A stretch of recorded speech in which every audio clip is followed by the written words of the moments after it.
Welcome back. Good evening.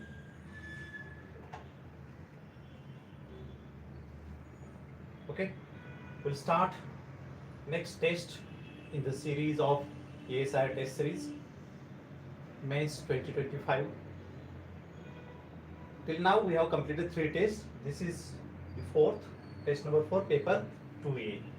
Quickly, we'll read questions. Question number 1. First question is on comparative politics. Evaluate the contemporary significance and contribution of comparative politics.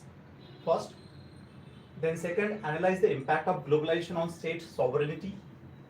C1C, how anarchic is the nature of the international system as seen by the realists? Is there a way out? 1D, evaluate the role of International Court of Justice interstate disputes. 1E, the states in the developing societies are structurally unique in nature, 10 marker. 2A, what are the implications of hegemony for world order? Is China in the process of becoming the next global hegemon? 20 marks.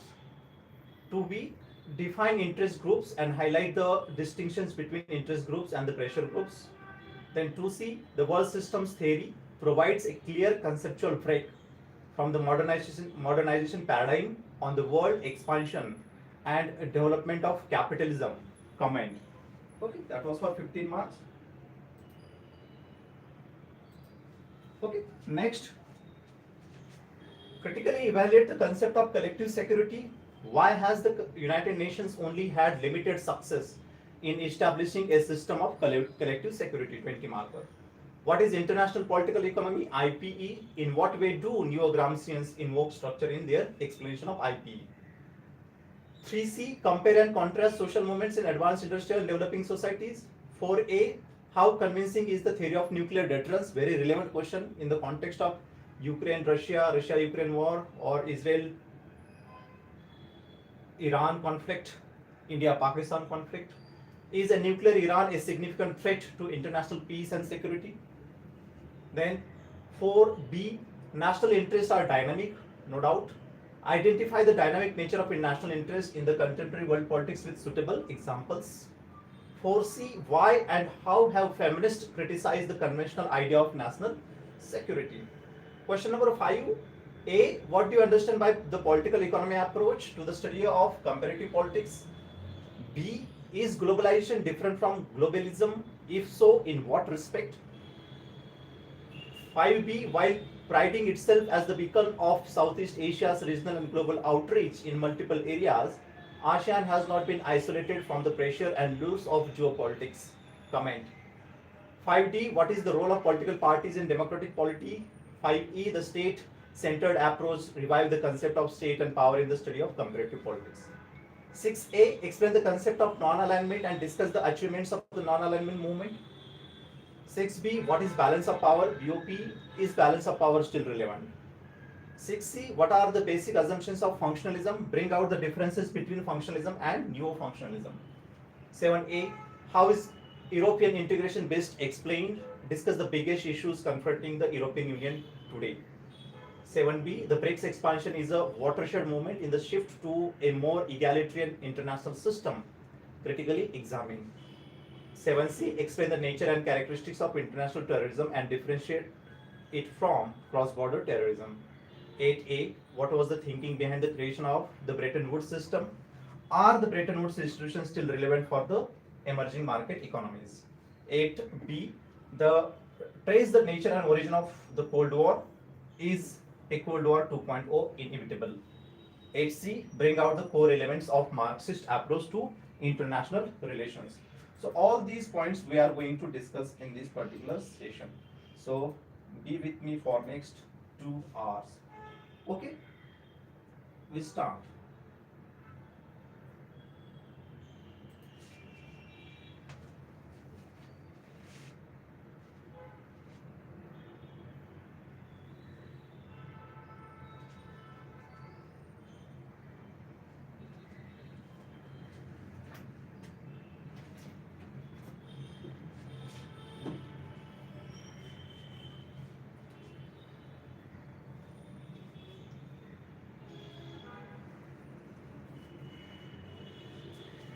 Okay, first question 1A.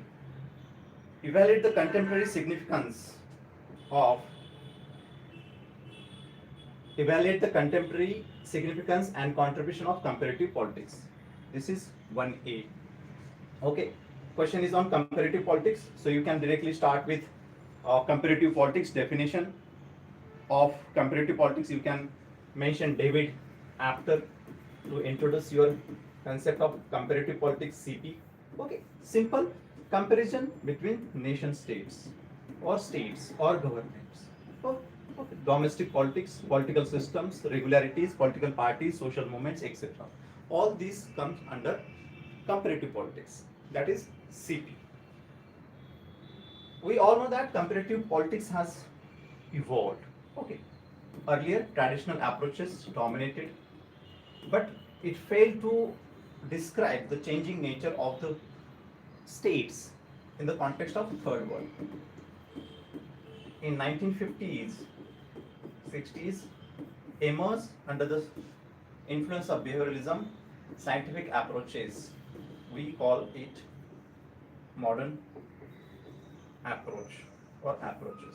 So there are different approaches: systems approach, structural functional approach, okay, political sociology approach, political economy approach. So you can address this question by adding all those modern approaches which compared the government states in 1950s and 60s with the help of science or scientific analysis. Okay, so certainly it helped to describe or compare, because traditionalist approach failed to compare the third world.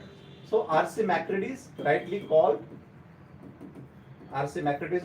traditional approaches parochial, non-comparative essentially. But modern approaches, especially political economy approach, political sociology approach, these approaches, structural functional approach, these approaches successfully compared third world with the Western world, like role of identity politics, role of caste, role of religion, developing countries, developed countries. These terminologies were added by modern approaches like political economy, and certainly it once again revived the comparative politics, no doubt about that. So you can explain that. But again, uh, because of excessive focus on the sociology and other aspects, it was considered that the political science itself might lose the significance. Then Theda Skocpol argued for bringing the state back in, that you can mention. Okay, so this can be your flow. Conclude with M. Curtis, scholar. According to M. Curtis, comparative politics is the soul of the political science. Okay, and it is evolving. It is evolving. It is not static. It is evolving. Fine. Any doubts? Okay. So this is 1A. Next question. Analyze the impact of globalization on state sovereignty. Analyze the impact of globalization on state sovereignty. Okay. So introduction, you can start with globalization or sovereignty, or you can club together. Okay. You can start with Anthony Giddens' definition of globalization. Okay. Interconnections, local and global. Okay. That is globalization. Intense interconnection. Okay. So event in one part of the country or one part of the region can impact other parts. That is globalization. Anthony Giddens. You can start with Anthony. Then you can mention different views on the impact of globalization on state sovereignty. We have realist school, we have hyper globalist school, we have Marxist school, And we have transformative school. Realists argue that state still intact. Sovereignty has not drastically impacted the state sovereignty. Globalization has not impacted state sovereignty. Robert Gilpin, you can mention him. Robert Gilpin. Hyperglobalist like McLuhan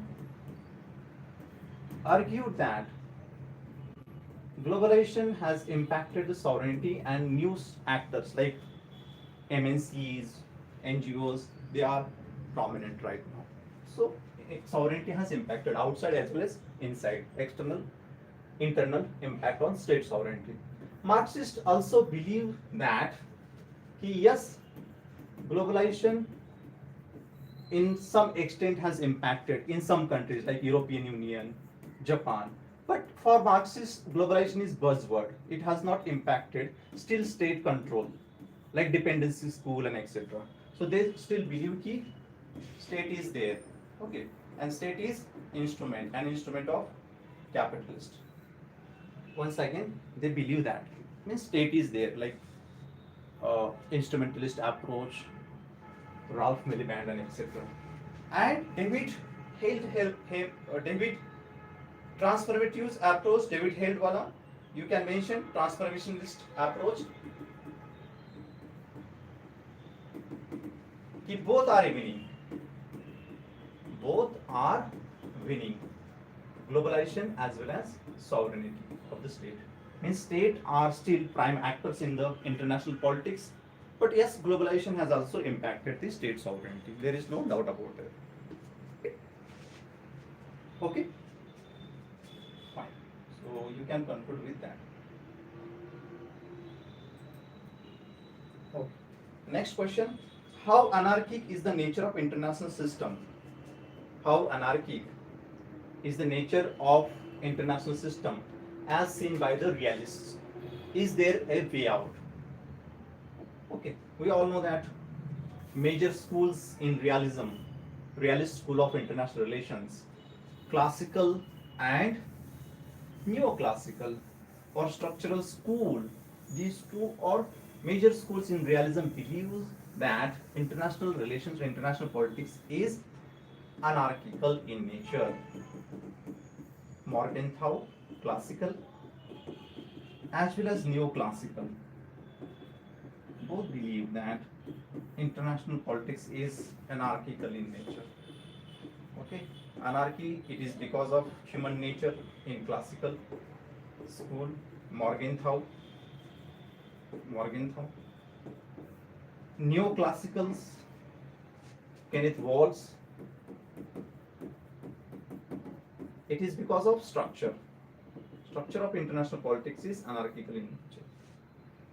Forget about human nature. So that's why it is also known as structural school of international relations in realism, structural school. So for these two mainstream realist schools, international politics is anarchical and national interests are prime.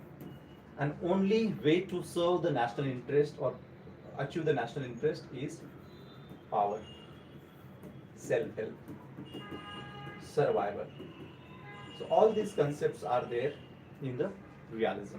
Okay, because of influence of Hobbes, Machiavelli, all those people you can mention. Against this understanding, liberals argue that yes, there is a way out. And what is that? Interdependence, economic interdependence, and even now complex interdependence. Joseph Nye wala concept. Social constructivists like Alexander Wendt talk about creating new structures, constructing new structures based on cooperation, mutual help, respect. Alexander Wendt. According to Wendt, anarchy is what state make of it or realist make of it. It is realist understanding, but we have to understand in different way also. Okay, head level also you can mention anarchical society. Yes, you can mention liberal realism. That is, there is certainly way out, but realism, as it is very dominant ideology or theory in the international relations, still dominate the scene. Fine, you can conclude with complex interdependence, Alexander Vanden, etc. Okay. Next question.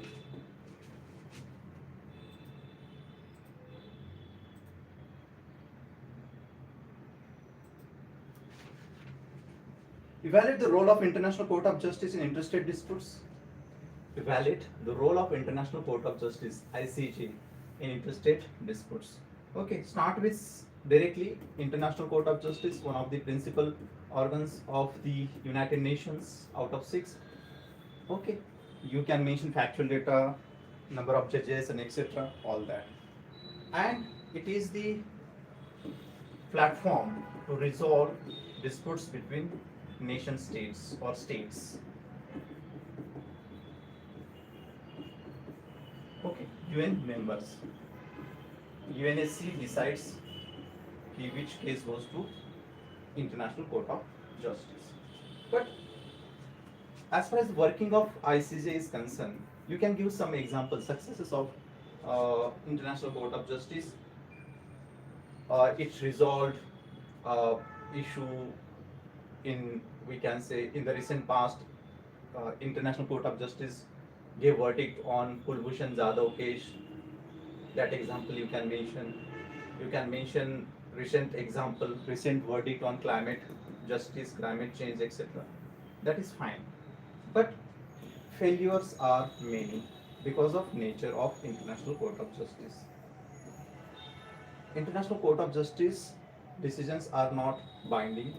I mean, there is no force of or enforcement, so they remain on paper verdicts. Might is always right.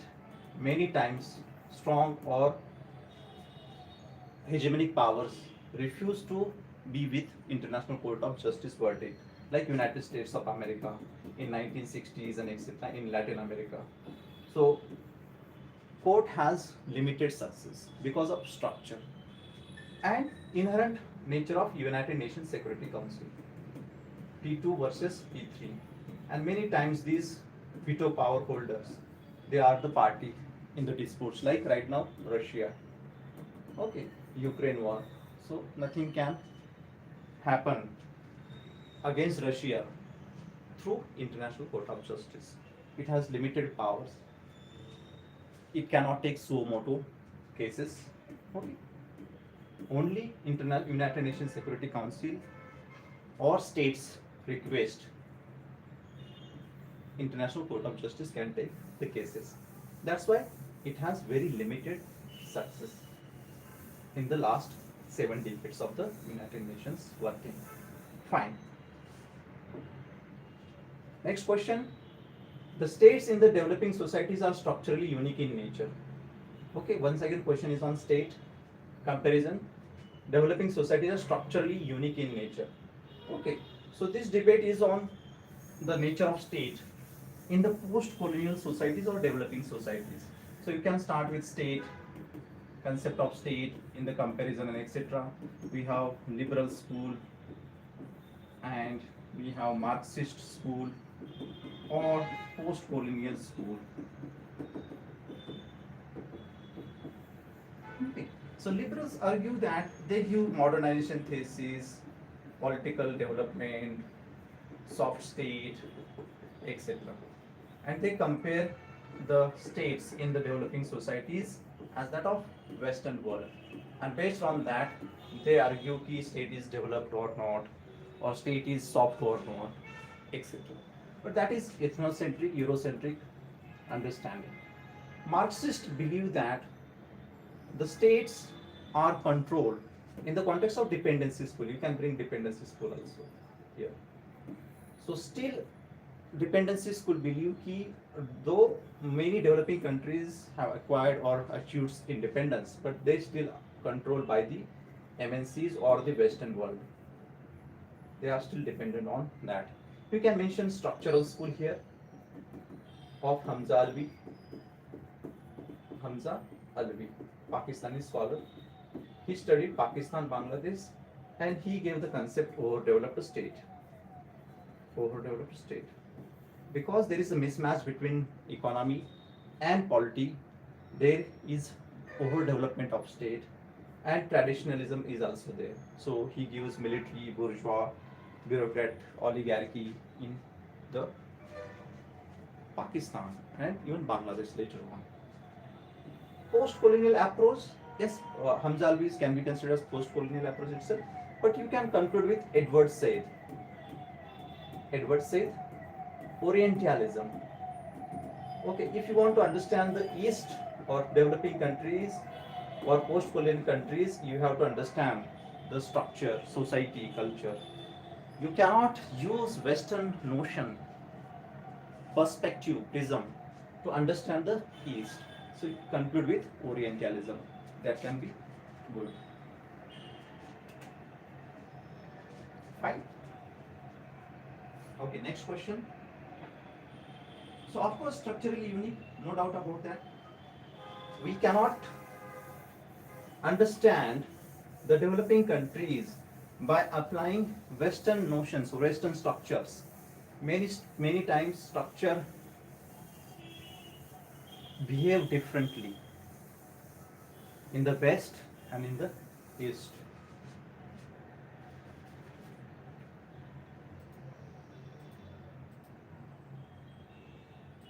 Okay. Next question. What are the implications of hegemony for world order? Is China in the process of becoming the next global hegemon? Okay. Next question. What are the implications of hegemony for world order? Is China in the process of becoming the next hegemon? So you can start with hegemony, definition of hegemony, and characteristics of hegemony. Okay, assumptions, characteristics. Hegemony, supreme power, superpower in every sense, economy, military, and that hegemon should be willing to create new world order. Okay, willing to take risks. That is hegemon. Okay, so you can mention hegemonic stability theory also to address next question. Implications. Implications. Hegemony. Okay, in that you can say Gilpin, Robert Gilpin. Okay, all those people, hegemonic stability theory argued that hegemonic power provides stability. Hegemonic power provides stability, but it can have negatives also. Often hegemon works in its own interest. Of course, national interests are prime. Morgan thought. Okay, it might create unjust world order, and there is always threat to this hegemony from the revisionist powers like China right now. So there will always be clashes or situation like clash-like situation in the international politics. So hegemonic world order might not, for brief period definitely there will be hegemonic stability. Hegemonic stability theory gives example of Pax Britannica. It provided 100 years of peace and stability in the world. Pax means peace, so they argue that hegemony provides the peace. And Pax Americana, for long it provided also stability. But we all know that it comes with some cost. Post 1991, USA established its hegemony, but it was challenged by the Arab world or Muslim fundamentalist, terrorist, and even right now revisionist China, as I said. So hegemony might not provide complete stability. There will always be chances of challenges, and right now the US is facing challenges from different parts of the world to its hegemony. Okay, as argued by Francis Fukuyama, even from the domestic sphere also, US is facing challenges. US polity is right now going through crisis. According to Fukuyama, he was saying in the context of political decay and all that. But Greater threat is from outside world, that is China. And that is our understanding of next question, next part of the question. He, is China in the process of becoming the next global hegemon? There are certain features in Chinese model which certainly portray that China is going to become next hegemon, like economic angle. No doubt about that. It is second largest economy. It is placed in the world, that is complex interdependence. China has foreign trade, external trade with USA, strong Japan, and other parts of the world. Okay, it has foreign exchange reserves, and it has that capacity. Militarily also, it has second largest, we can say, defense budget in the world next to the United States of America. And it has taken various initiatives also, like DRI, OBR, OBOR or PRI, New Development Bank or BRICS, new alternatives like SCO to counter terrorism, etc. And right now, China, of course, has presence in multiple organizations, different platforms like WTO, UNFCCC, etc., where it it is exerting its pressure, no doubt about that.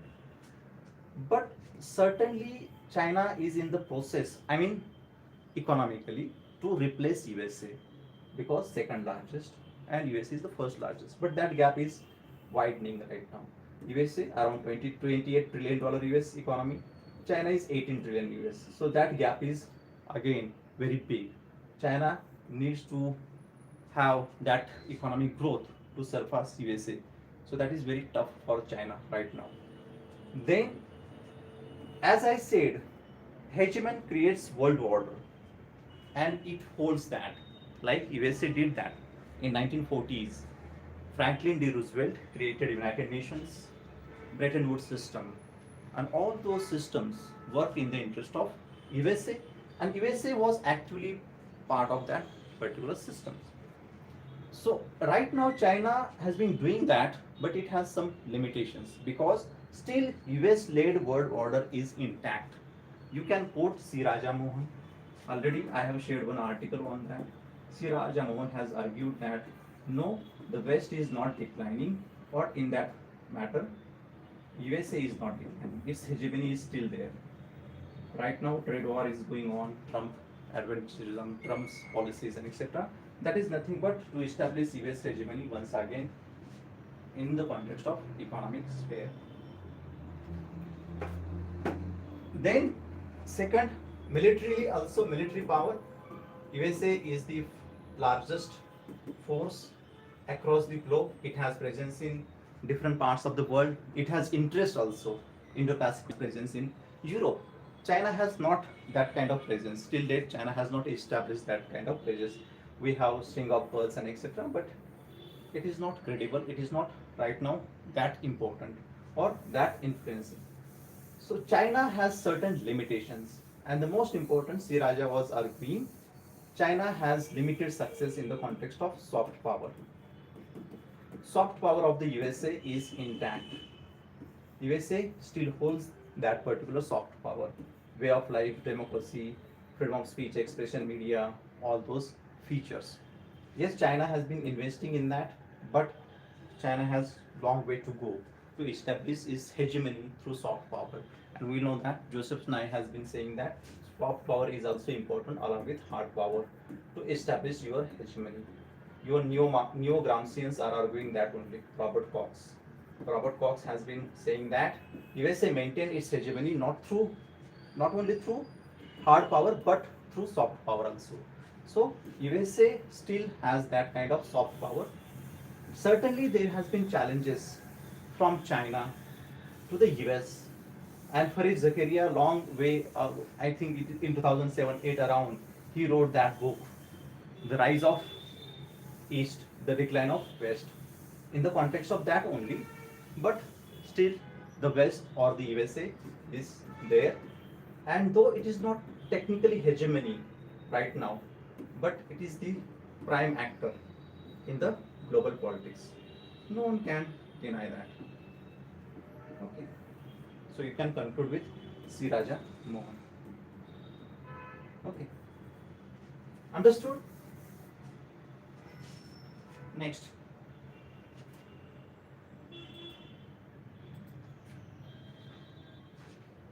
Define interest groups and highlight the distinction between interest groups and the pressure groups. Okay. Already there was one question on this interest groups and pressure groups. Define interest groups and highlight the distinction between interest groups and the pressure groups. Fine. Interest groups, we can mention the group which comes together to serve or to protect the interest. That is interest group, simple definition. Okay. So often people use these terms interest groups and pressure groups interchangeably, but there is distinction. We can say all pressure groups are interest group, but not all interest groups are pressure groups. Fine, simple. Why?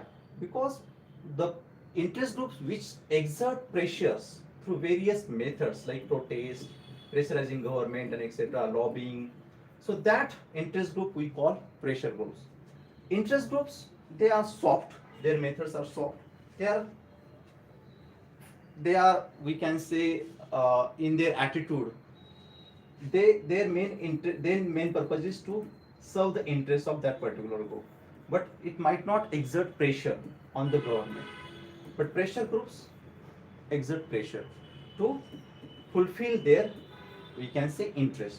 That is the difference between interest group and pressure groups. Then you can mention different types of pressure groups, invisible empires and etc., associational pressure group, non-associational pressure group, institutional pressure groups, and their methods to fulfill their demands.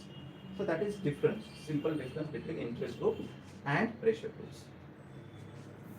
Then the world systems theory provides a clear conceptual break from the modernization paradigm on the world expansion and development of capitalism. Okay, so this is again very good question. We will discuss this. World systems theory provides a clear conceptual break from the modernization paradigm on the world expansion and development of capitalism. Understand the context of this particular question. Modernization thesis or paradigm. Modernization theory was projected by the Western countries, Western scholars, liberals like Lucian Pye, Rostow, or Lipset, that every country, every society wants to develop economically or modernize. Rostow has given different stages of development, and for these people, political ideology is not important, but economic development. And modernization means different components of modernization like urbanization, industrialization, secularization, rationalization, etc. You can mention that. So modernization theory was arguing that every nation states wants to have modernization development, economic development. That was their understanding, and that's why they studied different countries differently, and they were arguing that each country separately wants to have that kind of path, economic development. So they separated countries from each other, separate study. But world systems theory, launched by or given by Immanuel Wallerstein, combined all these countries and through his systems approach.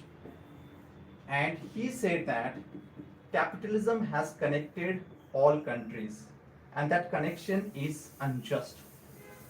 We cannot imagine country separately. Isolation is not there. The world is one system. That is world systems theory, given by Immanuel Wallerstein. Theory, fine, and he gives this model: core, semi-periphery, and periphery, under the influence of dependency school, given by Lenin, other people also, A.G. Frank and all that, all those people. But world system theory, as given by Immanuel Wallerstein, argued that peripheries and core countries are linked. They are dependent on each other. But that dependency is based on unequal exchange. Unequal exchange. What is that? Core is benefiting at the cost of periphery. Certainly, there are some countries who have achieved, we can say, some success in terms of development, etc. But still, semi-peripheries are also exploited by the core.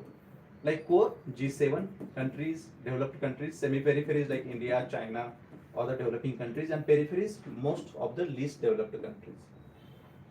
So, Immanuel Wallerstein was saying that unlike modernization thesis, which was saying that every country will aspire to become modernized through economic development. But Immanuel Wallerstein countered them and said that it is not going to happen. Why? Because still exploitation is there. Core still exploits the peripheral countries, and that's why there is development of underdevelopment. Development of underdevelopment in the peripheries. So he countered their argument. Of course, world system theory has been criticized by various scholars, liberals, realists, all those people, because it is very generalistic understanding. Immanuel Wallerstein has not taken into consideration issues in the core or peripheries, for that matter, India, China, core also Canada, then USA. Nonetheless, it has provided very important understanding of the global capitalism. There is no doubt about that.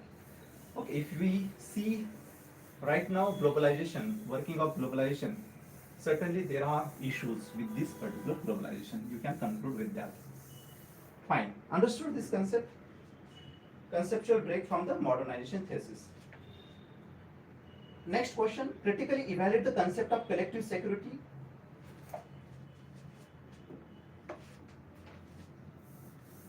Critically evaluate the concept of collective security. Why has the United Nations only had limited success in establishing a system of collective security? Again, one for all for one, collective security. You can directly start with that. Woodrow Wilson, you can mention in the conclusion. 14 points point, post World War. First, one for all for one. That is the main theme of collective security.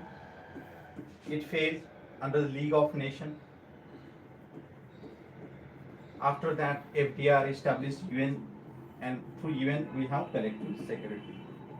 This is liberal approach to establish security at global level against realist self-help. You can bring those theory part in the analysis. Collective security. Institutionalist approach.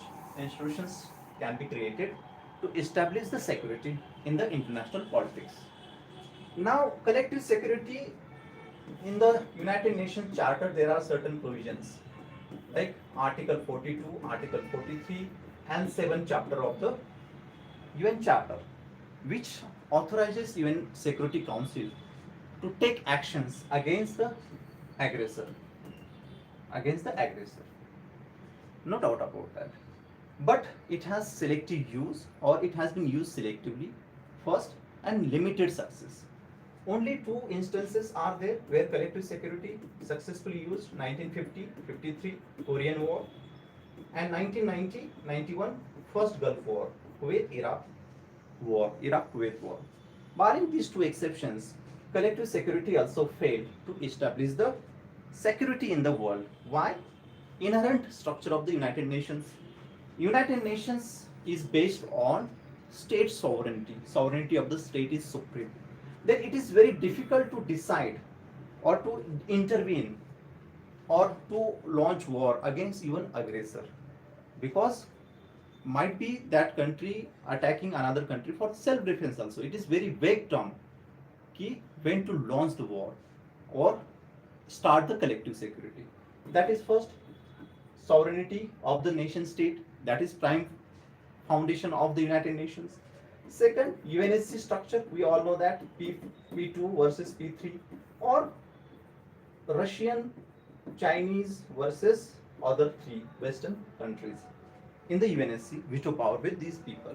Because of that also, United Nations Security Council has not taken any concrete actions against the aggressor many times. Even take the example of Russia, take the example of, you can say, other countries, like even in the context of Israel also. Point is, it failed to establish the security. One of the foundation principle or objective of the United Nations was to establish the security, and that job was given to the UNSC and through collective security, but it failed because of these issues. Okay, structural and political issues in the United Nations. So because of that, it failed. Nonetheless, we should not discard this particular collective security, rather we should reform the UN, democratization of the United Nations, entry to the new countries at UNSC, and other reforms that is required. Fine, understood. Next question.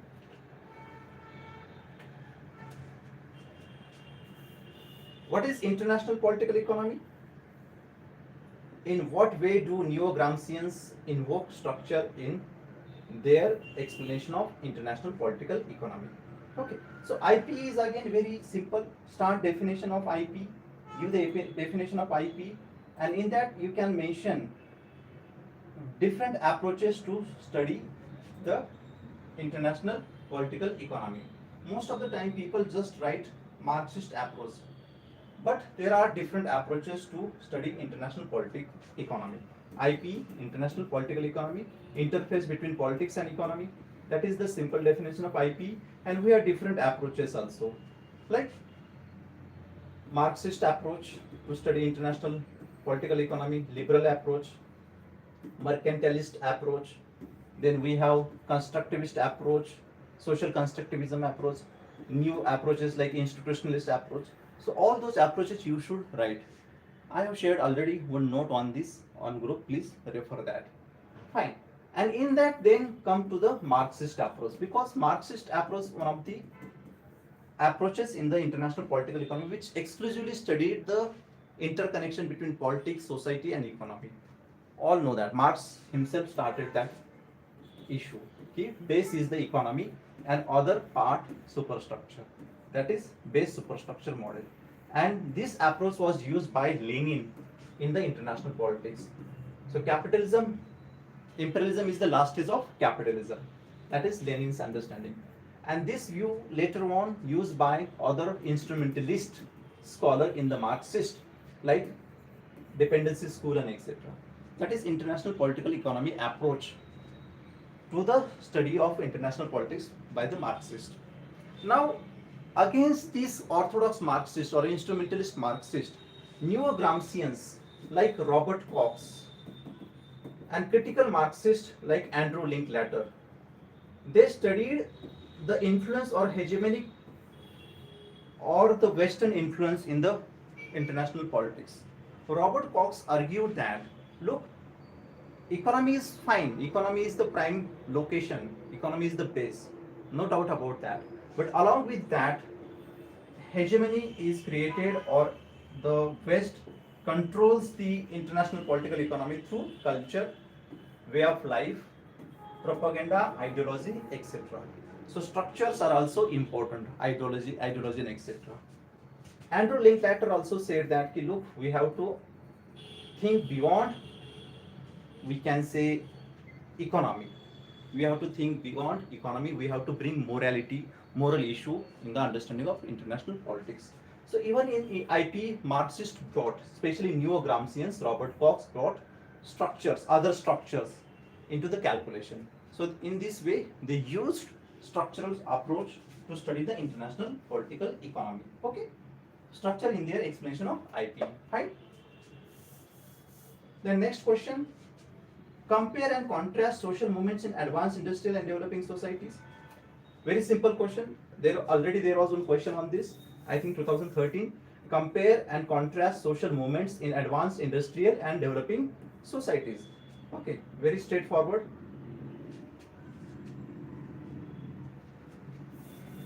Social movements, you can start with definition. Social movements, mobilization of the people,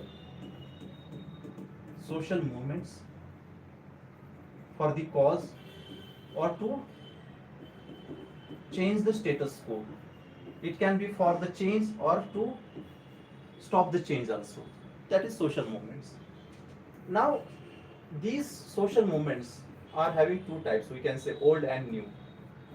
In the West, 19th century, under the influence of leftist ideology, social movements started. Leaders, workers were the main force, and their issue was bread, labor, and violent activities. Violence they used. So that was the old social movements in the West, 19th century, 20th century. But in 1960s, new social movements emerged in the West. We all know that, and the leadership was middle classes, and issue was not livelihood but better way of life, environment, art, culture. Their methods were also different. So this is old and new social movements. Now we have to compare with this developed versus developing countries, especially post-colonial countries. So right now there is a distinction between old and new, concrete in the West. Right now we observe new social movements in the West. Exception, in few countries there are still old, but most of the countries are having new social movements, better way of life.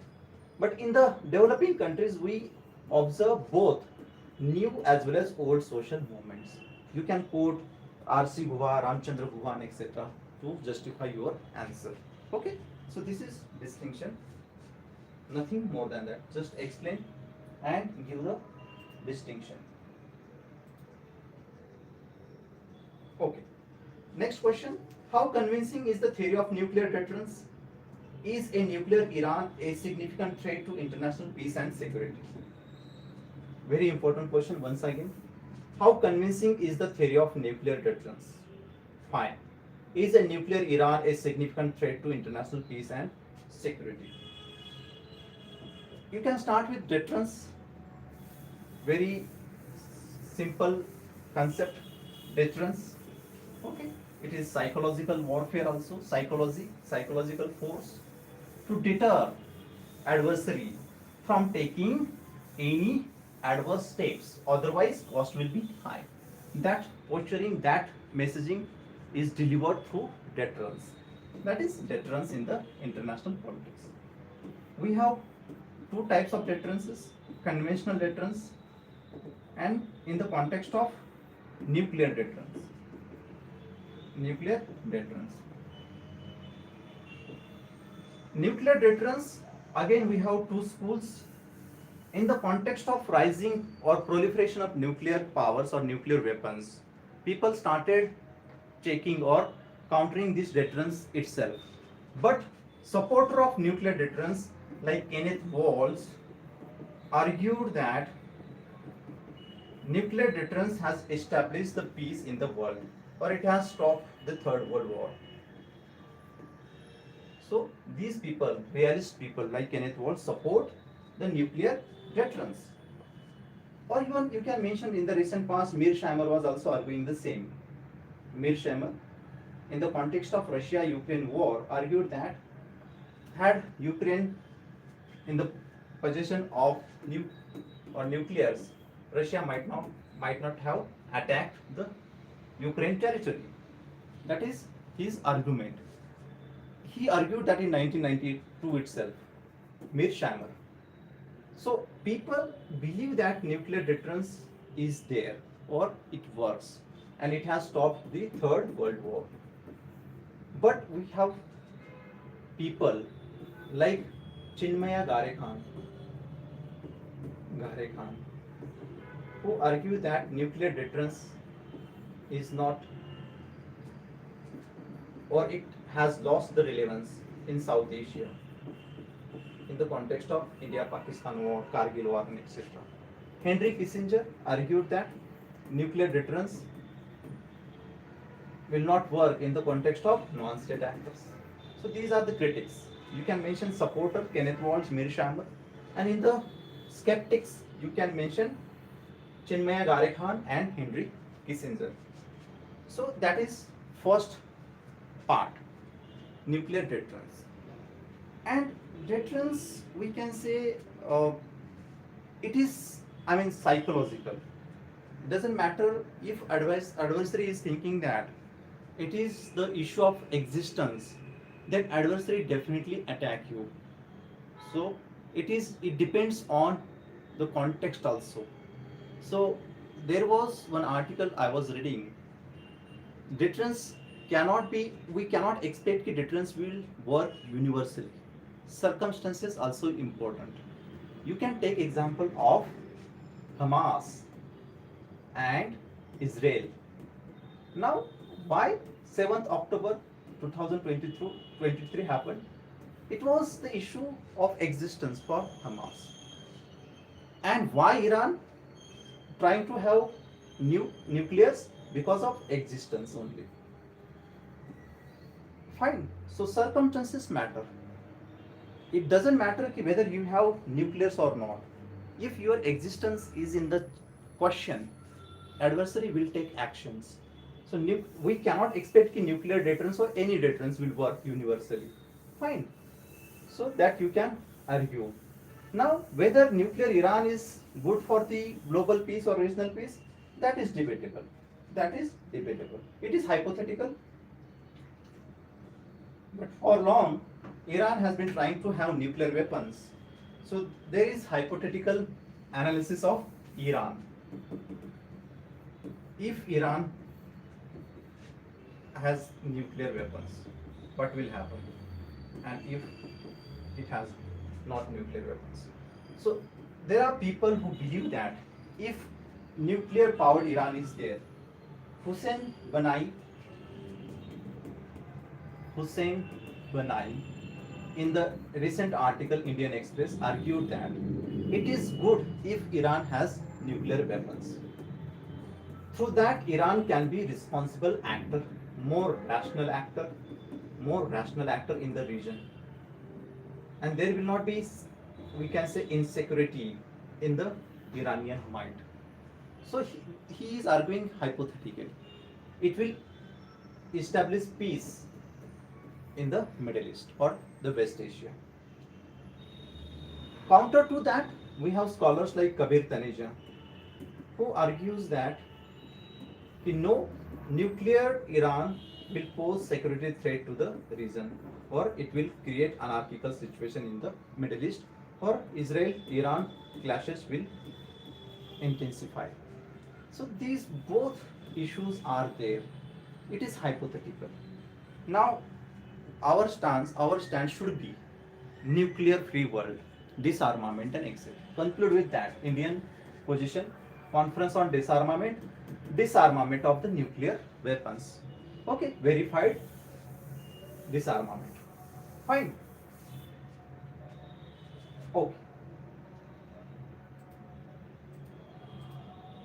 Next question. National interests are dynamic. Identify the dynamic nature of national interest in the contemporary world politics with suitable example. Okay. So, question is on national interest. Simple definition. National interests are dynamic, no doubt. Identify the dynamic nature of national interest in the contemporary world politics with suitable examples. You can start with Morgenthau, Robinson, all those people. They believe that national interests are the supreme. But what is national interest? It is very tough to define. National interest. You can add scholars in the introduction. Morgenthau, you can refer your notes. Then Robinson, both these people have given different types of national interest, like permanent national interest, dynamic national interest, variable national interest, etc., etc. Primary national interest, secondary national interest, all those types they talk about.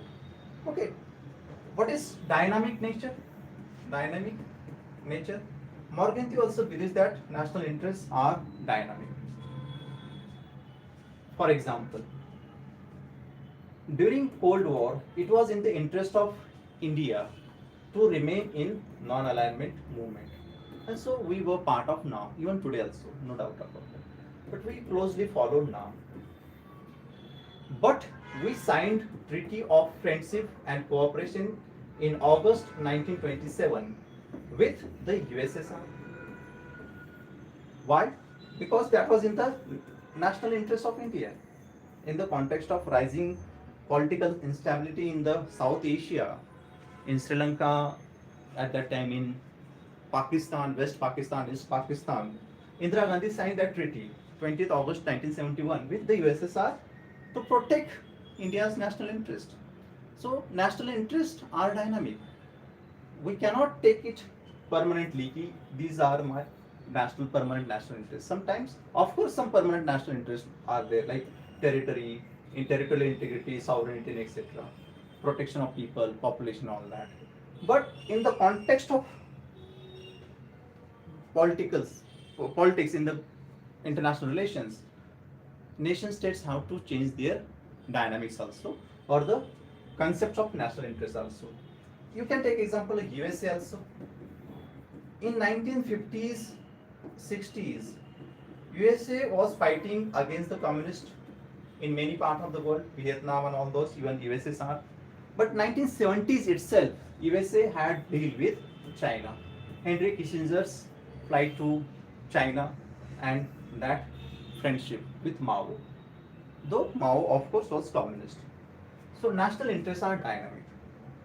It is not permanent. You can give n number of examples also. We were having, we can say, unofficial relations with the Israel for long.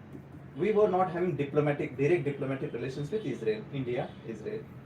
From 1950 to 1992, there was no direct diplomatic relations with Israel. But post Cold War, once we lost our friend USSR, we started engaging with the West, USA and Israel also. So in 1992, we signed or we established direct diplomatic relations with the Israel. So that kind of examples you can give. Okay. So it depends on the circumstances also. But as I said, some national interests are permanent.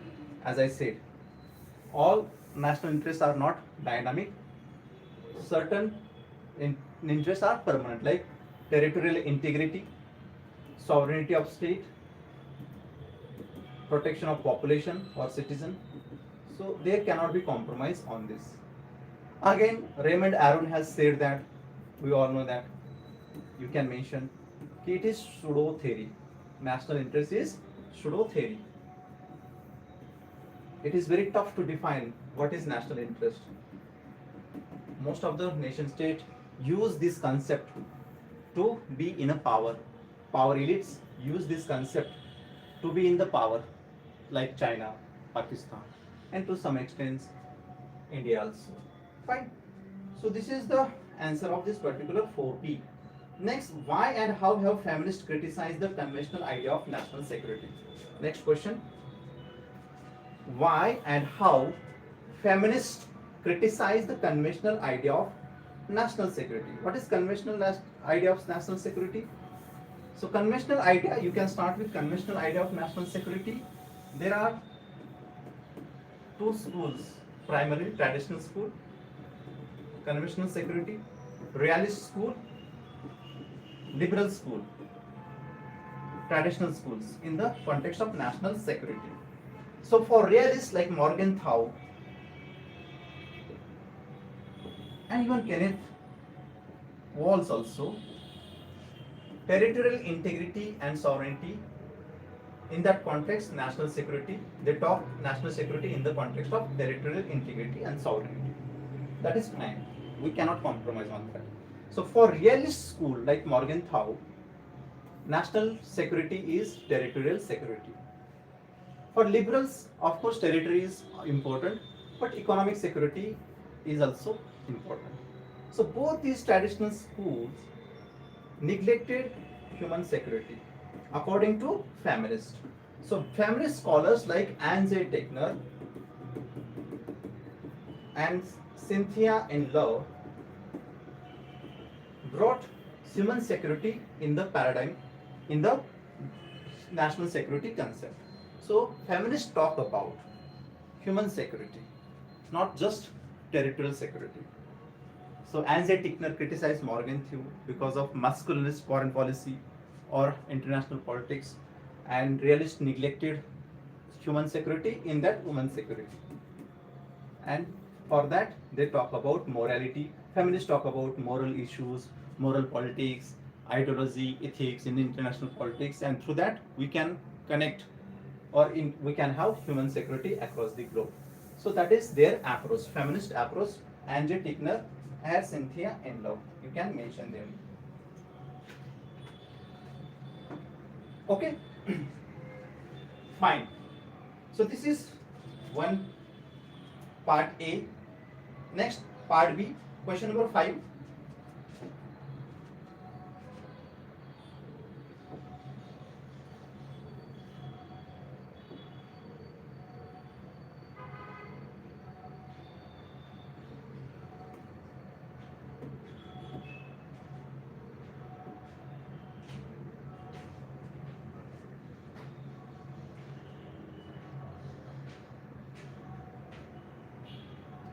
So next question, what do you understand by the political economy approach to the study of comparative politics? Again, very simple, I mean, straightforward question. You can start with CP, comparative politics, as I said in the first question, directly start with CP. Okay, David Apter wala. Then political economy approach in the context of modern approaches. You can mention Adam Smith directly, then Marx, Wealth of Nation, Wealth of Few, and in the 1960s under the behavioralism we have different types of, we can say, schools in that liberal school, modernization thesis, and etc. Even Marxist school also, dependency school. All these people use political economy approach. Okay, dependency school. Again, political economy approach is there. Dependency school, poor periphery, Emmanuel Wallerstein, A.G. Frank, Samir Amin, all those people you can mention. Liberal modernization thesis wale, OB, political economy. Okay, Lucien Pai, then SM Lipset and all those people, W.W. Rostow. Okay, so all those people use political economy approach. Okay, political economy is normative plus empirical. Fine, it is expensive, but nonetheless it added new doctrines, new concepts to the discipline. Developing countries, developed countries, least developed countries, all those features are there in the international politics because of this political economy approach. You can add. Simple, very easy. Moving ahead, is globalization different from globalism? If so, in what respect? Technical, conceptual understanding, globalism versus globalization. Okay, simple, understand in this way. Globalism is an ideology. It is thinking. It is associated globalists. Globalists. And globalists can be humanist, liberals, as well as socialists also. Globalists or globalism believe that there are certain global issues and we require global actions. That is globalism. Understood? Very clear. Humanist, socialist, and liberals also, they believe that there are certain global issues and we require global actions, global cooperation, like climate change, terrorism, hunger, poverty. That is globalism. Globalization is process. It is a process. And recent globalization is based on neoliberal ideology. Neoliberal ideology. It talks about free market, interconnection, and it impacted everything. So this is globalization. So this globalization has been criticized by, it is process. One can say globalization is a process to give effect to globalism. One can argue that it is a process. But globalists are not in support of this process of globalization. This avatar of globalization has been criticized by globalists or humanists in this. Why? Globalists believe bottom-up approach to bring globalism, bottom-up approach to address common issues or global issues. Very important. But this globalization, according to this humanist or globalist, is top-down approach. Top-down approach, and because of that, we have certain issues in the world. because of negative effects of globalization. Inequality has increased, climate change, negative effect.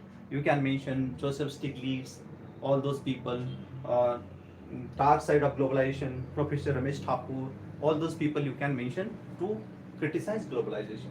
So globalism believes in the bottom-up approach, trying to solve issues of the globe through global cooperation, global actions. So this is the difference. I hope you understood this particular issue. Okay, next question. While priding itself as the beacon of Southeast Asia's regional and global outreach in multiple areas, ASEAN has not been isolated from the pressures and lures of geopolitics. Okay, so first part is saying that the ASEAN has many initiatives in the region and it established its leadership in the Southeast Asia through various organizations, various initiatives. No doubt about that, and it established relative peace, relative stability in the region. So ASEAN, you can start with that introduction. Bangkok Declaration 1967, 10 countries in the Southeast Asia, and through its unique actions like ASEAN Way, it established security community nuclear free zone in the region. You can mention briefly. It has various initiatives like ASEAN plus ADMM plus East Asia Summit. All those people are safe. All those initiatives you can mention through all these platforms. ASEAN tried to establish peace in the Southeast Asia, and to the extent it has success, very, we can say, in different areas like economy, and even in some context we can say nuclear free zone and all those. So that is success of ASEAN, no one can deny that. One of the successful organizations or the regional organization after European Union. But because world power or the dynamics of global politics has shifted from Atlantic to the Indo-Pacific, ASEAN is coming under pressure. This change, in the context of this change scenario, in the recent past, Indo-Pacific is new theater according to Ambassador Nirupama Rao, and USA has established Quad to connect or to counter China in South China Sea and other parts of the country, or other parts of the Indo-Pacific. Now ASEAN is at the center of this geopolitics. ASEAN always maintain that it wants to maintain its centrality in the region. ASEAN centrality. But within ASEAN also, because of this geopolitics, some issues are happening. Like within ASEAN also, there are some countries who are pro-China and there are some countries who are pro-USA. So that kind of divide already started at the ASEAN platform. So because of that, there is right now concern in the region ki new geopolitics, new proxy wars might start in the region and ASEAN will face the heat. So for that matter, people are saying that ki ASEAN must take control of the region. India believes in that only. ASEAN's centrality is the India's Indo-Pacific policy. India's Indo-Pacific vision is based on that ASEAN centrality. So Rajiv Bhatia argues that India and ASEAN can work together to maintain that stability. So that is the context of this particular question. Understood? Fine. ASEAN Regional Forum, East Asia Summit, ASEAN Defense Ministerial meetings, Shangri-La Dialogue, all those platforms you can mention through which ASEAN wanted to or tried to maintain peace in the region. Then, what is the role of political parties in democratic polity? Next question. What is the role of political parties in democratic polity? You can start with directly political parties. Political parties, you can mention Edmund Burke, democratic political parties, you can start with Edmund Burke. Okay, people coming together with common ideology to protect national interests. This is normative approach to political parties given by Edmund Burke, idealistic understanding. Or you can start with Max Weber also, empirical approach, powerhouses. Political parties are powerhouses.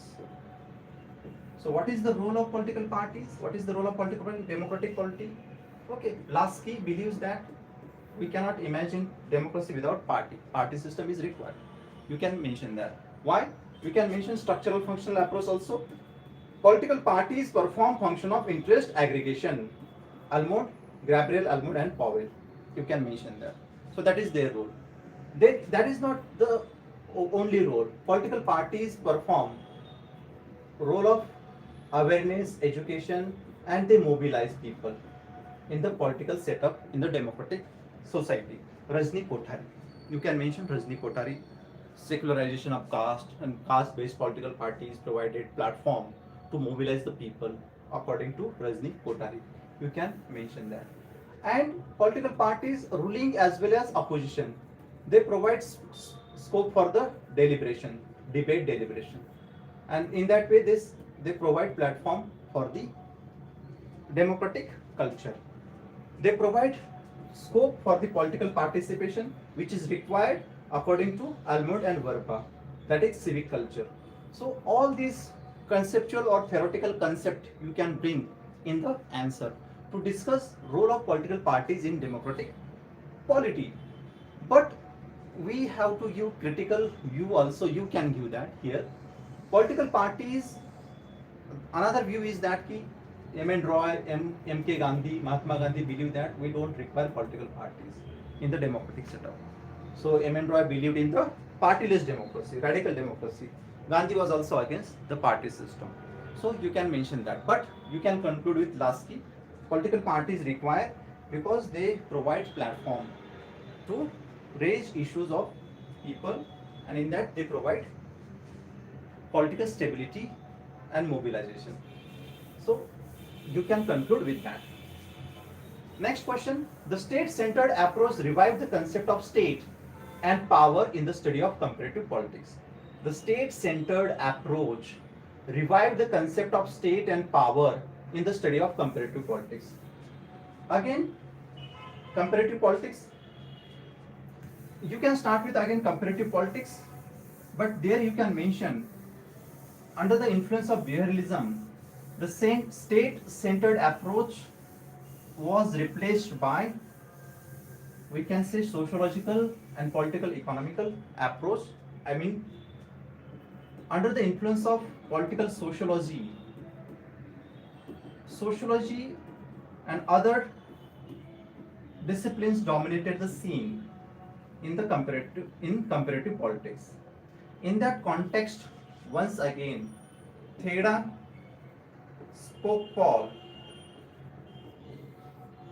argued that Theda Skocpol and Peter Evans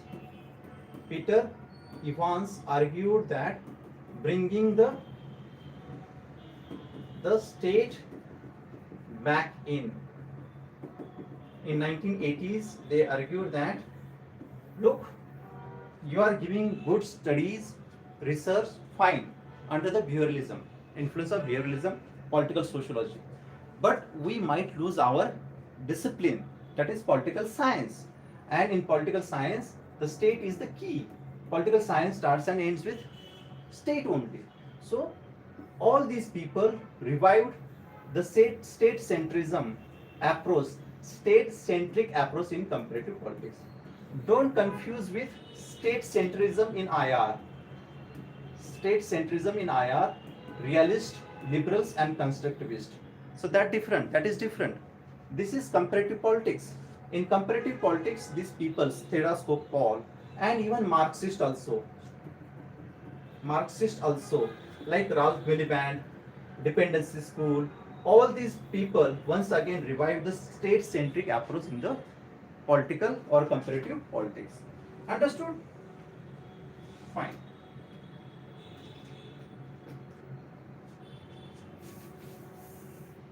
Next question. Explain the concept of non-alignment and discuss the achievements of non-alignment movement. Fine. First topic is concept of non-alignment. Okay, these two things are different, non-alignment and non-alignment movement. Concept of non-alignment, you can quote Nehru. It is not isolation, it was issue-based decision making to maintain newly independent countries' sovereignty and autonomy in foreign policy. That was the concept of non-alignment proposed by post-colonial leaders, countries like India, Indonesia, Egypt, Ghana, all those countries' leaders projected this non-alignment as a policy in the context of bipolarity, that is Cold War. It was not isolation, it was not opportunism, though projected by the West. Henry Kissinger called it opportunism by the West Eastern countries or India, but smart move. Fine. So that is the concept of non-alignment. With the non-alignment, with this concept, movement was launched in 1961, that is non-alignment. Okay, so this non-alignment was also based on Panchashil doctrine, you can mention that. Doctrine which was signed between China and India 1954. Non-interference in each other's domain, peaceful coexistence, mutual respect, sovereignty and all those. So those were the Panchashil agreement between India and China. Same were used in non-alignment movement also. So this non-alignment movement was launched in 1961 by the third world countries with the help of this doctrine non-alignment. What was the context? To remain, we can say, equidistant distance from the bloc politics or power politics in the context of Cold War. But as I said, it was not isolation, it was principal distance, we can say. Issue-based distance. Many times NAM countries also took various initiatives which helped to resolve the issues. Like during, we can say, anti-colonial struggles in Africa, many NAM countries exerted moral pressures, and even at the United Nations, they pressurized the Western countries to take the initiatives. They also claimed that because of NAM, there was no third world war because of moral force of NAM and etc. They talked about new international economic order, and in that maintaining justice in the world. They raised issues like human rights or the climate change right now. All those issues they projected at the global level. I mean, poverty, hunger, and etc. So their concern was that only, rather than wars and conflicts. They tried to resolve issues through peace and diplomacy. That was their approach. So these are the achievements of NAM. But we all know that achievements are not concrete. They are, we can say, fail to provide an alternative. They fail to provide alternative to the bloc politics to the extent, of course, certain achievements are there. We all know that. Even India joined USSR in 1971. Fine. So this is non-alignment and non-alignment movement. Next question is, what is balance of power? Is balance of power still relevant? Okay. Balance of power, again, it is realist understanding to maintain peace in the world. Balance of power. After the Westphalian Treaty of Westphalia, 1648, nation states emerged. And we witness, we can say, relative peace in Europe for many years. Balance of power argues that there should not be any preponderant in the international politics or hegemon. If hegemon is there, it will challenge the sovereignty of other nation state, which is the principle of Westphalia. So to balance that hegemonic power or preponderant power, countries come together to establish that balance and to maintain peace. So this is argument given by realist scholar. This is balance of power. Balance can be external as well as internal. External alliances, internal arms race, producing more weapons. This is these are the methods to maintain balance of power. Then there are certain assumptions based on which balance of power work. That nation states are rational actor, sovereignty is important in the uh, international politics, national interests are important. So these are the assumptions, and it works in the multipolarity. It multipolarity is very suitable for the balance of power to work. Now it worked in Europe for centuries, but first challenge came from Napoleon Bonaparte. He dismantled that balance of power which was established through Westphalia. Then 1815, once again balance of power restored in Europe, Congress Vienna Congress through Vienna Congress. Fine. And it provided relative peace for Europe for 100 years till 1815 to 1914. But once again, balance of power collapsed, and we were having World War First and Second. World War First and World War Second.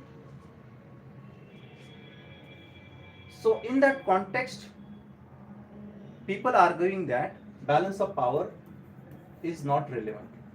And though it provides peace, it is nervous state of peace, according to Nehru. So idealists or liberals reject balance of power, liberal institutionalist, and they project institutionalism like Nehru, Woodrow Wilson through collective security. According to them, balance of power, this concept has failed to give peace and security in international politics. Rather, we require collective efforts, collective security. But balance of power is relevant, though not at global level, but at least at regional level. At least at regional level. Like in the Middle East, initiatives like I2U2, or in the Indo-Pacific, we have Quad or AUKUS. So all these initiatives reflect the relevance of balance of power. Understood? So yes, certainly balance of power is relevant. Next question. What are the basic assumptions of functionalism? Bring out the differences between functionalism and neo-functionalism. Very simple. Functionalist approach to the international relations. Functionalism, again liberal approach. David Mitrani,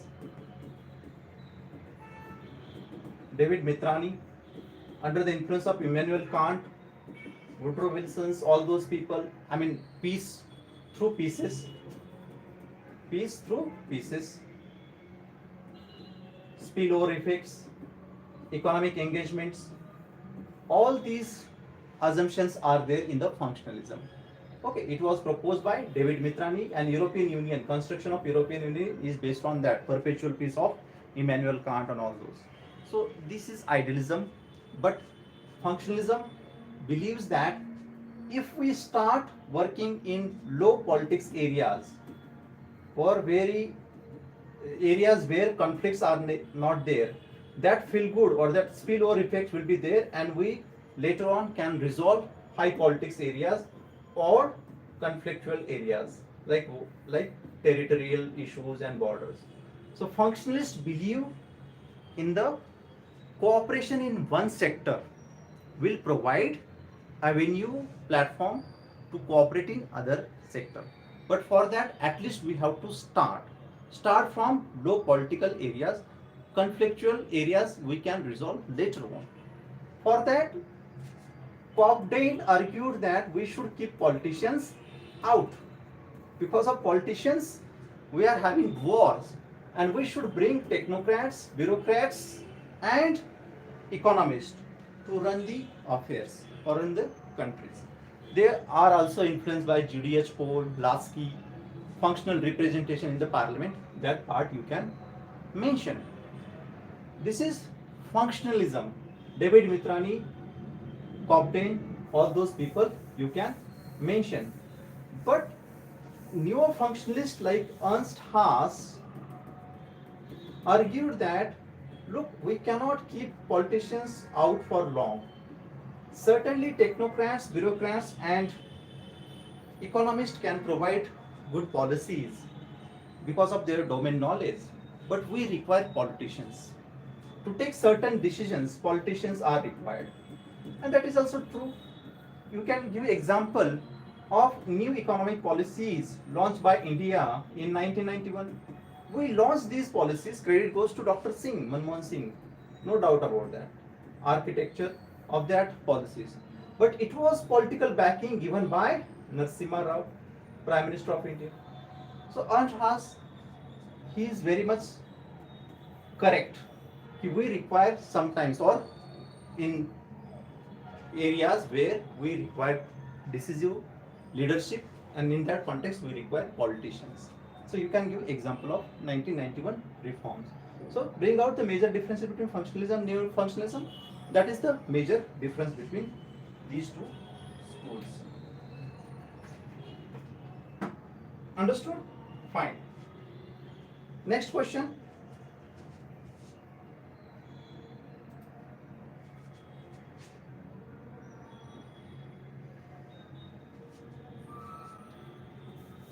How is European integration best explained? Discuss the biggest issues confronting the European Union today. Now, you can start with European Union. Again, Immanuel Kant, perpetual peace. Perpetual peace. 1950s, post-World War, countries realized that we should focus on economy or development rather than wars and territorial disputes. So in that context, started cooperation in European Community for Steel, Coal and Steel Community 1950s. Then many countries joined, and by 1992 we had European Union as an institution. So basic foundation was that urge to establish peace under the influence of Immanuel Kant, perpetual peace.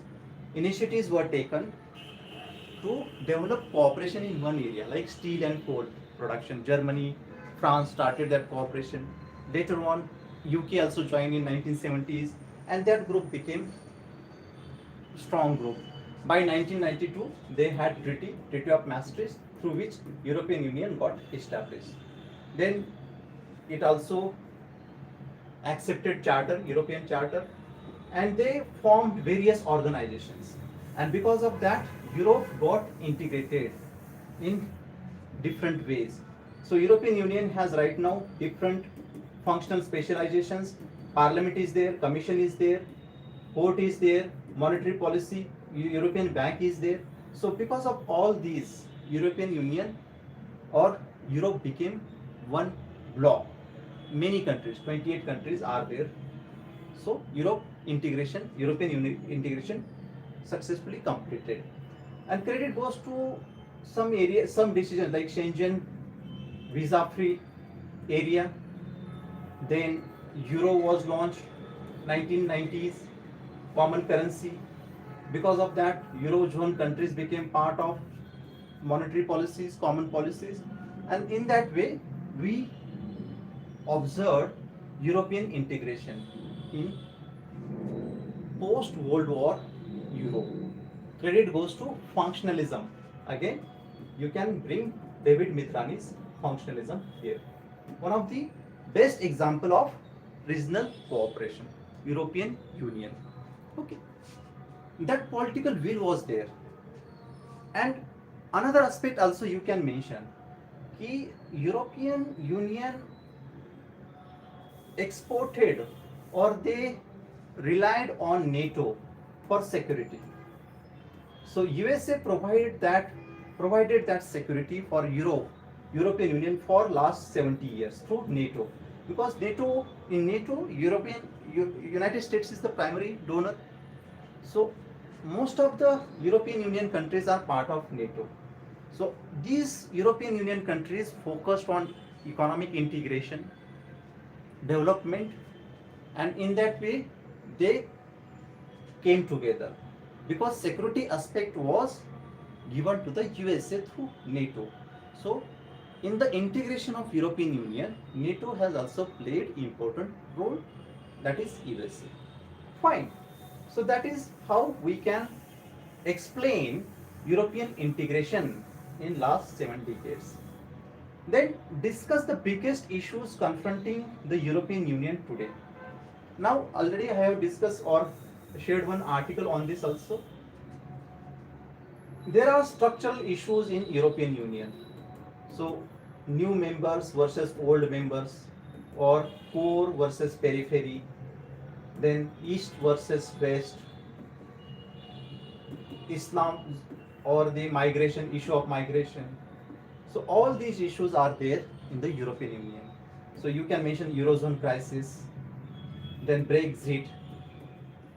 So these are the outcomes of these insecurities: core versus periphery, new versus old, founders versus new members, east versus west, and in that context, immigration from the Eastern Europe to the Western Europe, and because of insecurity uh, from the countries like France and etc. Eurozone also provided greatest challenge, threat to the integration.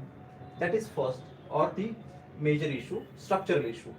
Then in the context of Ukraine-Russia war also, there are issues in European Union. Continued dependency of European countries on Russia for oil and gas also compromise the Ukraine issue, and bloc is not in one voice, and that is also posing threat to the European integration or European Union as a bloc. Then Trump, you can mention Donald Trump's policy, especially in the context of NATO. In the first presidency also, during first presidency also, Trump was saying that, President Trump was saying that, look, Europe should contribute in the defense budget of NATO. This is your security. I am not going to pay for that. That was Trump's argument. Even today also, it was uh, the same line he was delivering. Ki Europe's security is Europe's concern, not United States concern. So that is also going to challenge Europe's integration of European Union's experiment. Then issue of Turkey or Turkey, that is also challenged in front of the Europe, whether we should add Turkey or not, because Turkey is also very strong regional power in that area, and there are certain issues as far as Turkey is concerned. Most of the European countries are, or European Union countries are, democratic liberal societies. Turkey is again authoritarian, and because of that certain issues are there in the context of Turkey. So that is also challenged in front of European Union. Then issue of human rights and all that. That is also primary issue in front of Europe. So all these 4-5 issues you can add in your answer. Understood? Fine.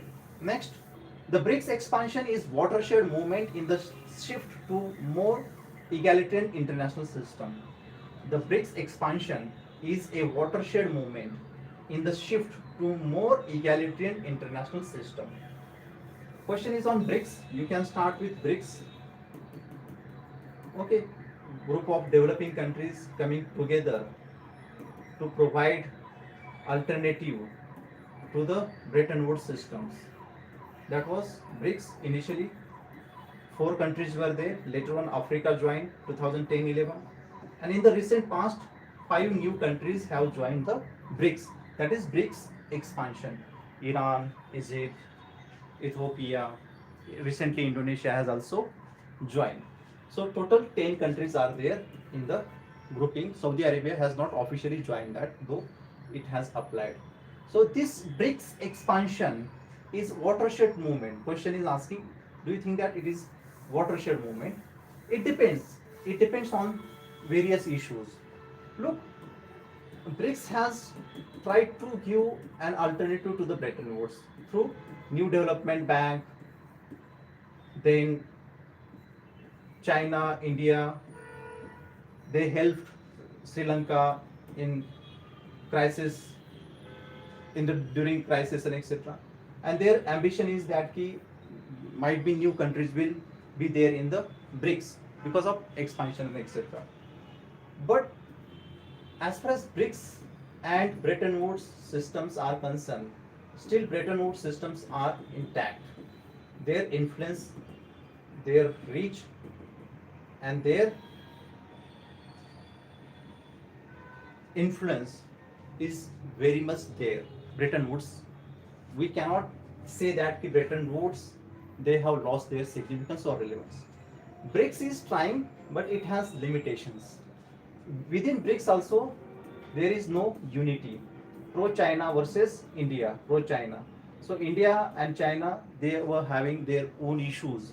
Within BRICS also, issue of Russia war, Ukraine war, and Iran, Israel war, that also provided, we can say, challenge to the BRICS unity.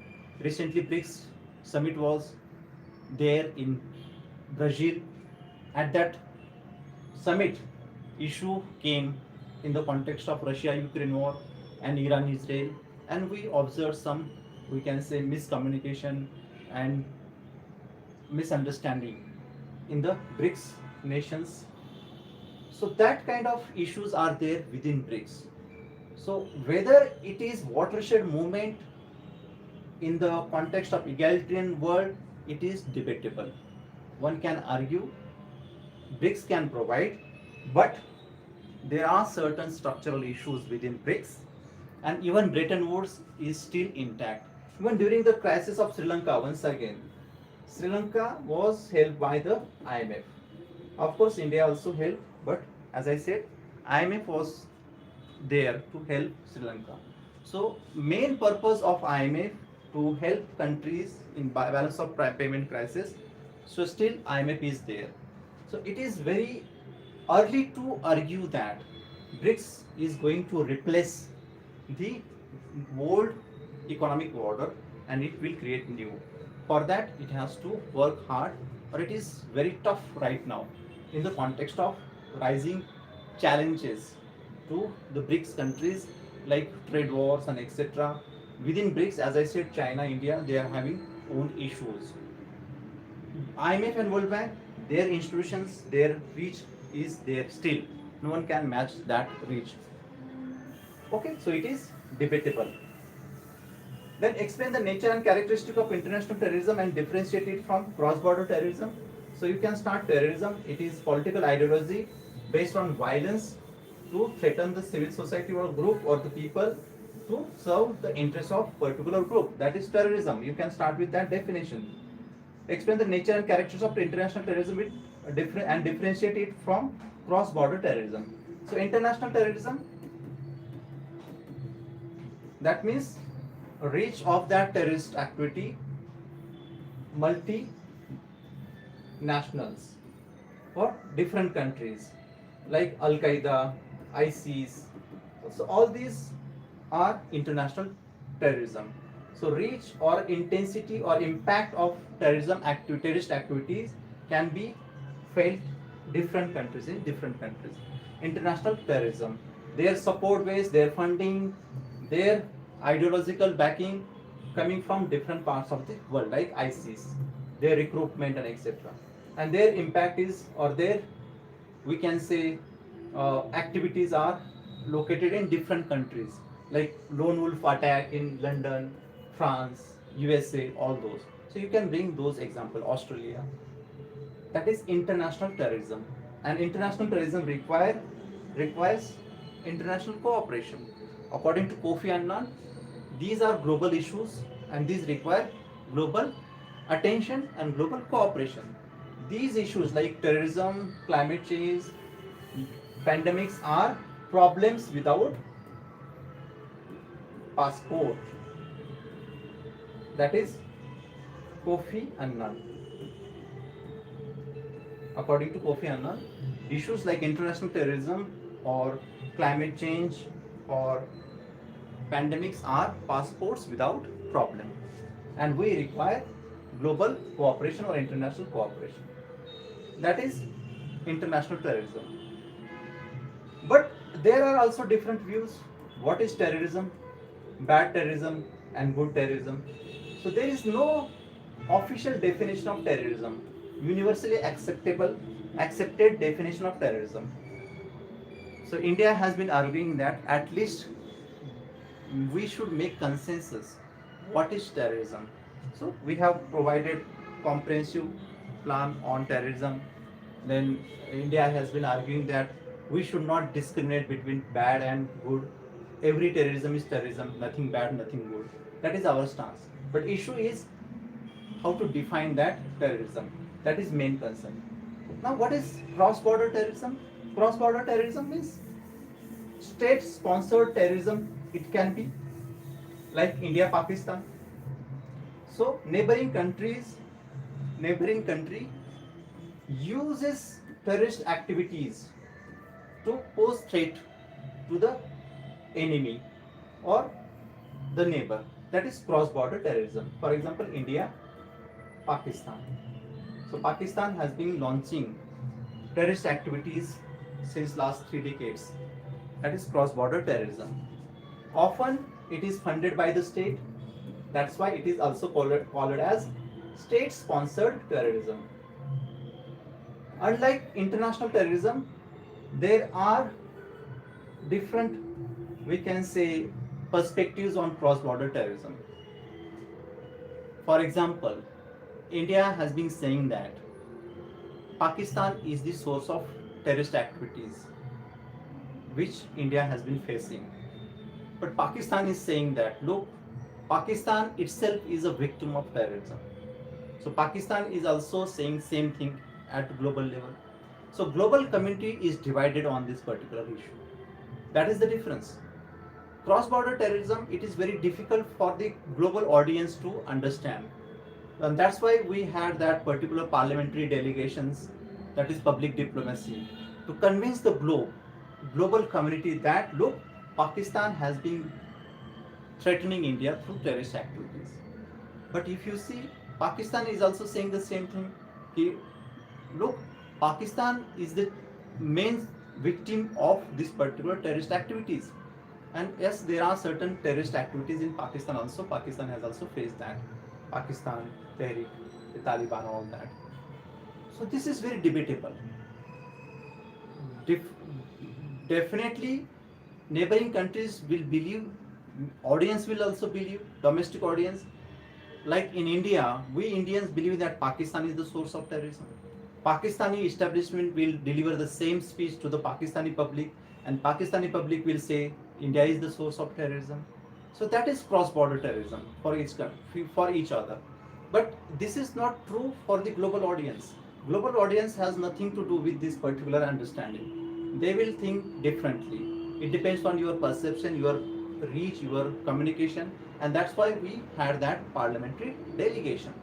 So that is the difference between international terrorism. Might be there is cooperation, consensus on the international terrorism, but it is very difficult to convince the world in the context of cross-border terrorism. And that's why if you see last parliamentary delegations also, we faced some tough questions from countries like Colombia. Later on, Shashi Tharoor convinced them, look, this terrorist activity happened from Pakistani soil. And not a single country even mentioned Pakistan in the context of Pahalgam.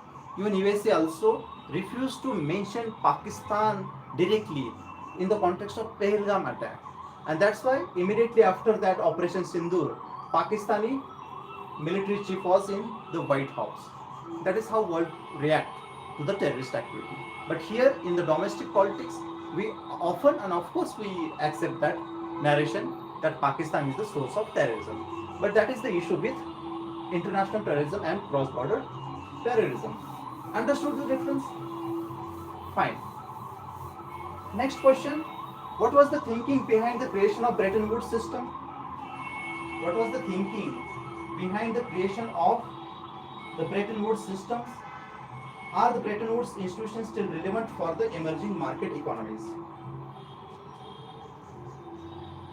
What was the thinking behind creation of Bretton Woods system?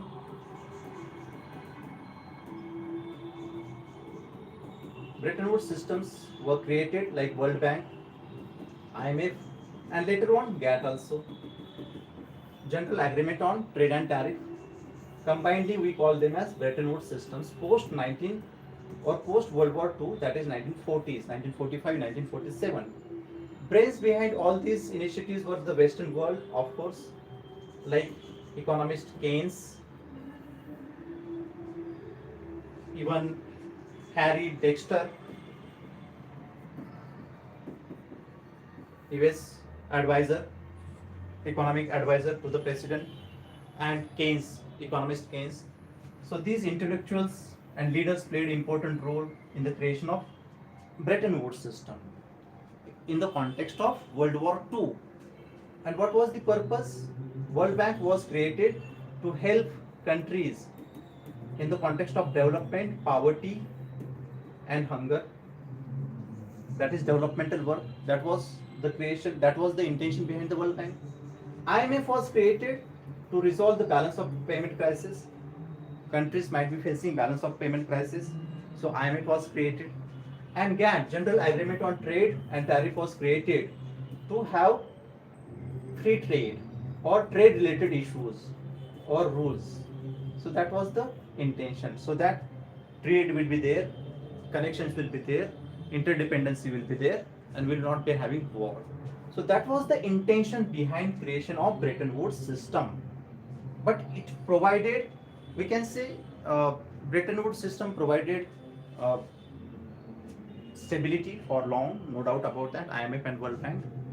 But again, by 1950, 1960s, 1780s, issues emerged in the style of working of Bretton Woods. Joseph Stiglitz severely criticized Bretton Woods, especially IMF. You can mention Joseph Stiglitz. In his book Globalization and Its Discontents, he criticized IMF's one fit for all approach. He criticized IMF for IMF's projects like shock therapies, structural adjustment programs, and etc. IMF, because of IMF's policies, in many countries there were financial crises. Argentina, even Russia post 1991, and Asian financial crisis of 1997. Joseph Stiglitz argues that because of IMF's policies, all these events took place. And historically, Bretton Woods were dominated by the Western world. IMF was controlled by the Europeans, World Bank was controlled by the Americans. And these Bretton Woods these systems or these institutions, they are not taking into consideration changed scenarios. Correct? These institutions were created post World War II, 1940s. We are in the 21st century. In that context, people are saying that these systems should be reformed or alternatives should be launched, because they are not in a position to help emerging economies, because structural issues are there. They are controlled by the Western world, and they are not having proper understanding of the developing countries, as I said, Joseph Stiglitz. And that, for that matter, new economies like China and India, they are trying to create new institutions like New Development Bank, BRICS Bank, to provide an alternative to the Bretton Woods system. So right now Bretton Woods relevance is there, no doubt about that. But their influence or their to remain in that particular position, Bretton Woods need to be reformed. Global governance should be there and democratic setup should be there, as proposed by many scholars like Samir Saran, Shashi Tharoor, all those people you can mention. So there should be democratization of global governance structure. That can be your conclusion. Fine. Next question. Trace the nature and origin of the Cold War. Is a Cold War 2.0 inevitable? Okay. So you can start with Cold War. Bernard Baruch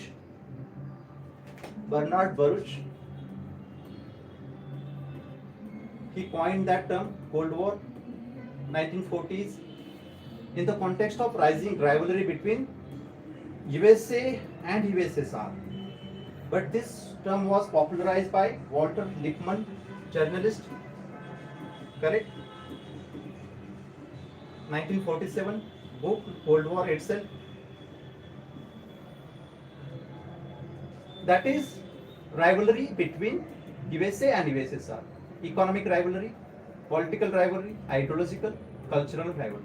As far as the origin is concerned, some people argue that it started in 1917. That is Russian Revolution. Communist state got established, and that is the genesis.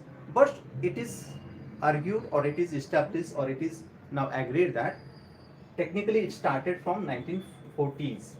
That is post World War II, and USA's activities in the Europe, like establishment of NATO, security arrangement, then issue of nuclears. Stalin was in dark when USA used those nuclears against Japan, or even Oppenheimer and all that project, Manhattan Project. So because of that, rivalry started in 1940s.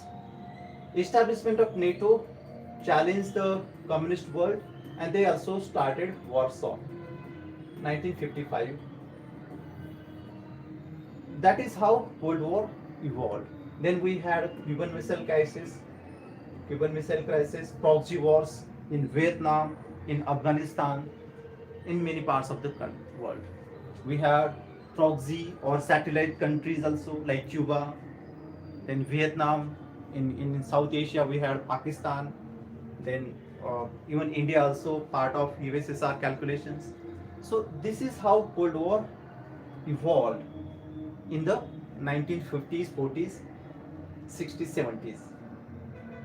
Then we observed detente phase also briefly, 1960s, 70s, where tensions relaxed. But once again, it revived in 1970s, 80s, Afghanistan war and etc. And finally, because of some issues, we all know that USSR disintegrated in 1999. Beggar thigh policies of Ronald Reagan, inherent issues in the USSR, capital market economy, all those issues, Afghanistan adventure. Because of that, Cold War ended with the disintegration of USSR, and we had supreme power, superpower, sole superpower, that is USA post 1991. And post 1991, hegemonic world order established, new world order. George Bush declared that this is new world order. Senior George Bush.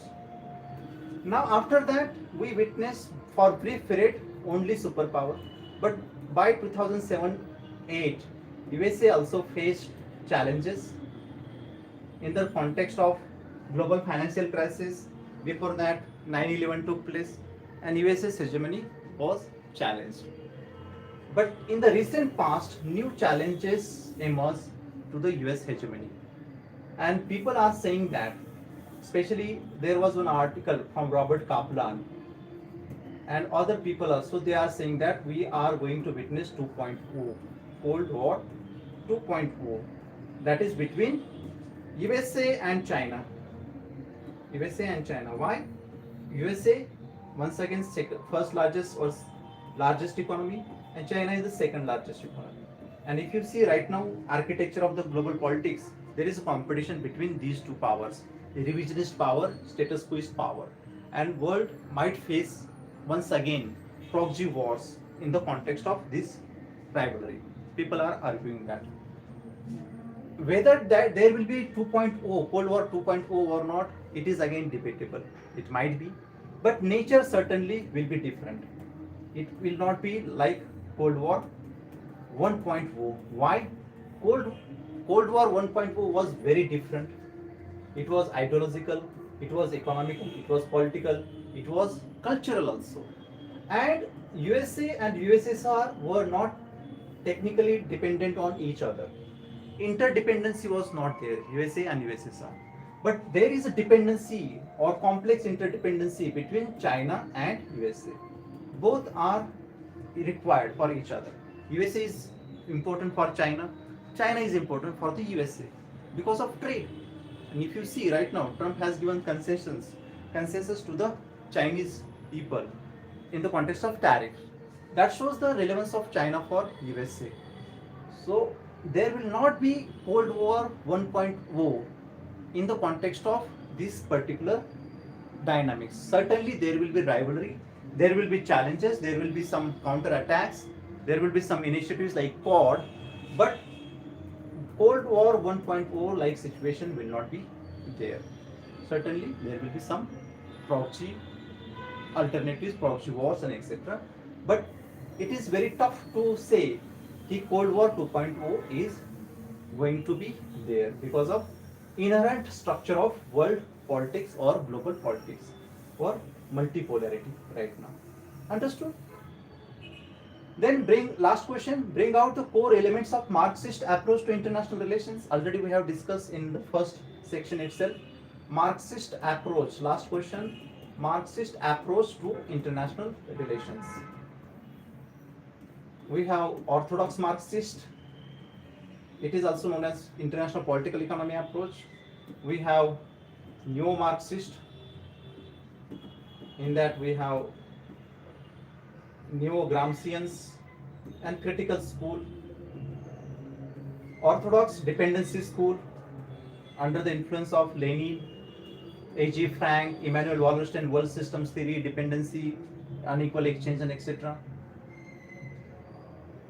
So that is instrumentalist approach, state-centric approach and all that. You can mention that dependency school.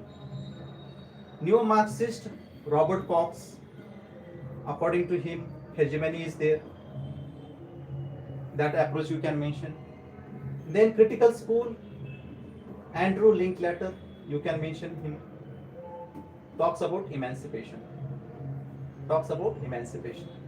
So these three approaches you can mention in the answer.